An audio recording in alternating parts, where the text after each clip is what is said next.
Hey everyone, welcome back to Modern with Randy. This is Randy. Today I'm talking about a really fun deck that has been gaining traction, gaining steam. It is, of course, Blue-Red Wizards, kind of the deck that has taken over the spot of Blue-Red Murktide for the most part here. There's a couple different builds that are running around. This is the build that I enjoy the most that I've seen being played, and I've played a little bit myself. Had a lot of fun with it as a whole, but just thought I'd go over this real quick for you, kind of explain what's going on, kind of explain how it's working, and kind of explain how you can just kind of win the game and slowly take over. So right now it's playing 21 lands, basically your typical blue-red build, right? We're playing 4 islands, an Odawara, Scalding Tarns, Photo Strands is our fetch lands of choice, and then we have Steam Vents, Spider Bluff Canal, and of course Thundering Falls, one of the best lands to get printed in a while. And then, rounding out our creature base, we are playing Tamiyo, Inquisitive Student. She is a wizard. She is a 1/3 flying that people seem to always forget. So whenever she attacks, you get to investigate, and then when you draw your 3rd card in a turn, you can exile her and return to the battlefield transformed under her owner's control. So she starts off as a 2 loyalty planeswalker. She has a +2. So your next turn, whenever a creature attacks you or a planeswalker you control, they get -1/-0 to end a turn, a little bit of protection for herself. -3, you get to return an instant or sorcery card from your graveyard to your hand. If it's a green card, add a mana of any color. Obviously not coming up in this deck. And then -7, draw cards equal to half the number of cards in your library, rounded up. And you get an emblem, you have no match on hand size. So -7, it exists. It's not something we're really trying to do. We're already drawing a bunch of cards with this deck. But really we're just rebuying our spells and we're protecting ourselves from taking damage as well as our Tamiyo. That's kind of what she's doing. Then we're also playing Snapcaster Mage. I don't really need to explain this one, but I will, just in case people haven't seen it in a long time. It's been a minute since Snapcaster has been a viable modern card. It's a flash creature, blue and generic for a 2/1, and then when it enters the battlefield, target instant or sorcery card in your graveyard gains flashback till end of turn. Flashback's cost is equal to its mana cost. Being able to rebuy counter spells, Flame of the Doors, Lightning Bolts, all makes sense, right? And then the newest one that I have seen getting played is Party Thrasher. It's a card from MH3 as well. He is a 1 and a red for a 1/4. And then non-creature spells you cast from exile have Convoke. Kind of matters a little bit. And at the beginning of your pre-combat main phase, you may discard a card. If you do, you get to exile the top 2 cards of your library, then put one of them into.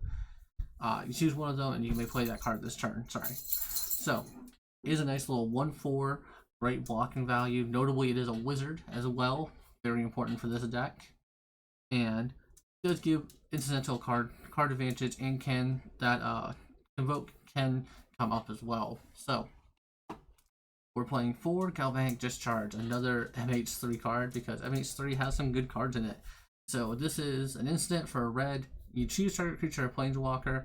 You get 3 energy, and then you may pay any amount of energy, and it deals that much damage to that permanent. So you can take out run 6s, opposing Tamiyos, Briss, things like that, as well as the other creatures, and things of that nature. We're playing 2 Bolts, because Bolt's a good card, and then Tune the Narrative. This is a card that I had thought would be secretly broken in MH3. It's very, very under the radar card, right? Because it's 1 blue instant, you draw a card to get 2 energy. So we're getting a little bit of energy package going here. And then we're also playing Unstable Amulet. So this is 1 in a red artifact, MH3 of course. So it enters the battlefield to get 2 energy. Then whenever you cast a spell from anywhere other than your hand, it deals 1 damage to each opponent. Great way to get a lot of chip damage in, things like that. And then you can tap, pay 2 energy, exile the top card of your library, and you play that card. And you play that until you exile another card with Unstable Amulet. So notably, if you hit a land, you can still play that because it doesn't say cast, it says play, as well as it lets us have our counter spells up, things like that.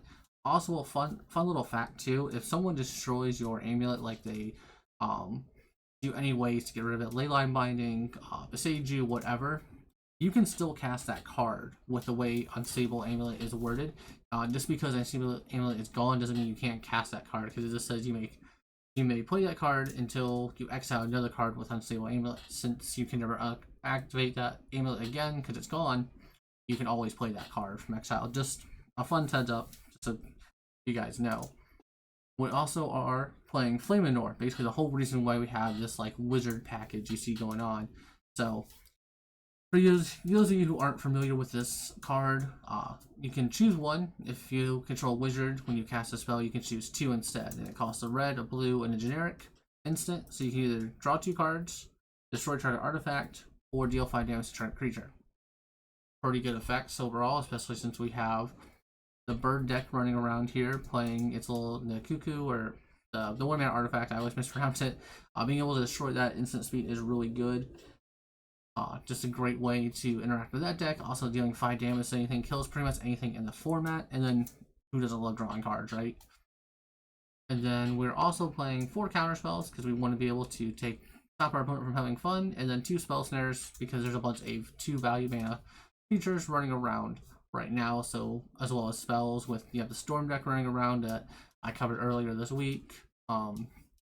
Things like that, just really great value in that. And then probably one of the most fun cards to cast in a long time, Invert Plurality. So this is 2 blue and a red for an instant.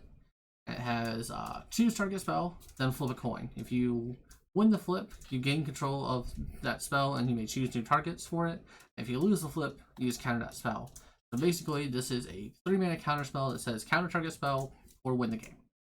Being able to steal your opponent's anything is kind of broken. Just being able to steal the other creatures they're casting, steal the planeswalkers they're doing, anything like that. And worst case scenario, you're just like, hey man, no. Pretty great upside if I'm not being biased here.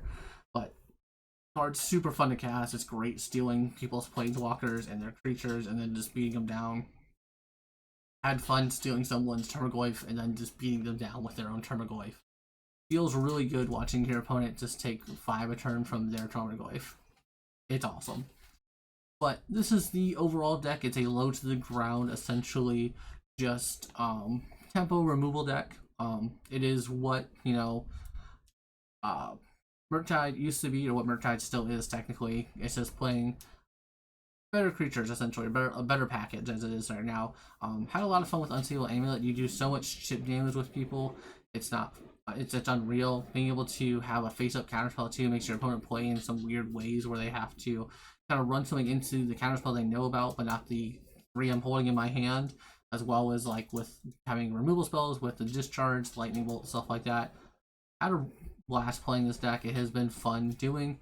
I think right now with the 2 leagues I'm in, I've 4-1'd and 3-2'd with this deck, and a lot of times I've lost to my opponents just kind of top decking their way out of it, or just me missequencing some things and not realizing, forgetting that my with Party Thresher, some of my stuff has Convoke and I could have played a little bit better, a little bit tighter, things like that.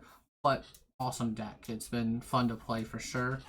The sideboard I do think is obviously going to change depending on what you're expecting in the meta, right? So it's always, anytime you're playing these blue-red control decks or blue-red like tempo decks, it's dependent on what you're playing, right? Or what you think is going to be in the meta, things like that.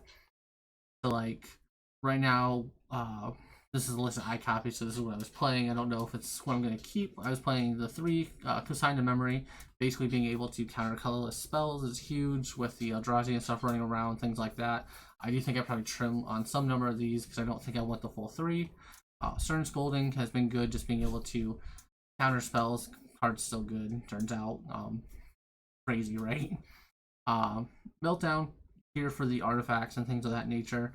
Haven't seen a whole bunch of artifact decks as it stands right now. Not saying this card's bad per se. Probably just something to keep in the sideboard just in case. Dress downs to help against like the Eldrazi, the Urza Saga tokens, things like that that can sometimes get out of hand, things like that, and just being able to shut down your opponent when they cast the bird and things of that nature, being able to shut that down and buy yourself a turn, things like that. Disruptor Flute has continued to be just an all-star. Every time I cast it, it always feels great. It is a new MH3 card, so I'll go over this real quick. It is a 2-mana flash. When it enters the battlefield, choose a card name. Spells with a chosen name cost 3 more to cast and activate abilities. A sorcery with a chosen name can't be activated unless they're mana abilities. Really great to do this when your opponent's like playing the ring and things like that. Sure, they get protection for a turn. Being able just to have them commit the mana to playing that, or having them commit mana into playing a planeswalker, things like that, just kind of like really shuts them down real fast. Or like, hey, that's cool, you tap 3 mana for your planeswalker, you can't use it now. Have fun. Toss and Sidebinder, also a wizard, also great, just countering a lot of things that we want to be countering. Good overall card, don't need to explain too much about that. Unlicensed Hearse here for the artifact graveyard decks. Whew. Graveyard decks. Living End still is being played. I haven't run into it too much, but I know I see it still popping up in challenges, still doing well. Something to add to it there. And then Mindbreak Trap is 100% here for the Storm matchups. Storm is, like I said, everywhere. In my video earlier this week, I talked about how I played a lot of mirror matches with Storm, and it's everywhere. So be prepared for Storm. Make sure you have a game plan. It will just win out of nowhere. I promise you that. But yeah, this has been a fun deck. It's great to see something other than blue-red Murktide be the blue-red deck of choice. I really like what they did with the energy package and things of that nature here in MH3. I was a little worried about energy because I knew how impressive it was in that standard we had it in, and so I was kind of worried to see what they were going to do with it in modern. But Wizards learned their lesson with energy, it seems, or at least hopefully, and it's not been too broken or anything of that nature. So I'm really happy to see what else they do with it if they go back to energy ever again. But as always, guys, I'm here. I'm doing sweet brews, sweet decks, and things of that nature. If you have something you want me to showcase, I'll be happy to take a look at it and hopefully put it up on the channel. As always, if you like what I'm doing, leave a like, subscribe, and I'll catch you guys next time.